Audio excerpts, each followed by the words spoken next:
To the United States, where police say a man suspected of killing 18 people in a shooting in Maine has been found dead after a 3-day manhunt.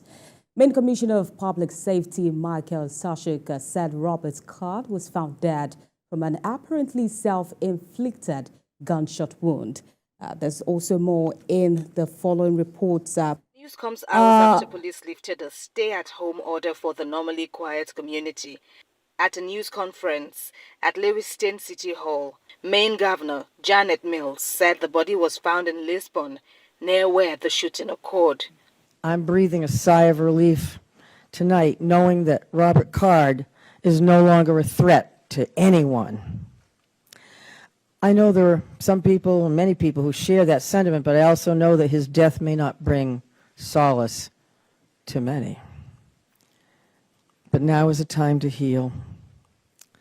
And with this search concluded, I know that law enforcement continues to fully investigate all the facts so we can bring what closure we can to the victims and their families.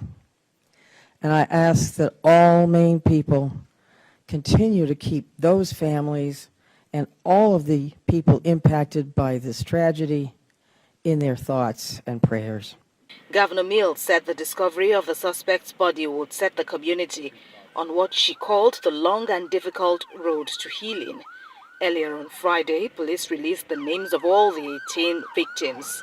Maine Senator Susan Collins said the state can now breathe a collective sigh of relief thanks to the brave first responders who worked night and day to find this killer. She adds that President Joe Biden had earlier called her on Friday to tell her the suspect had died.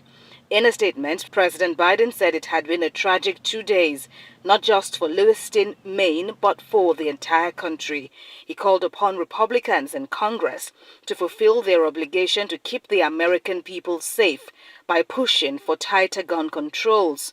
The attack happened on Wednesday night at a local bar and a bowling alley in the small town of Lewiston.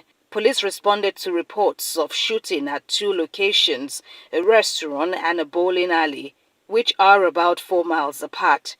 7 people were killed at the alley, 8 at the restaurant, and 3 were pronounced dead at local hospitals. On Friday night, before the news that Card had been found, members of the local deaf community who were deeply affected by the tragedy gathered over Zoom for a virtual vigil.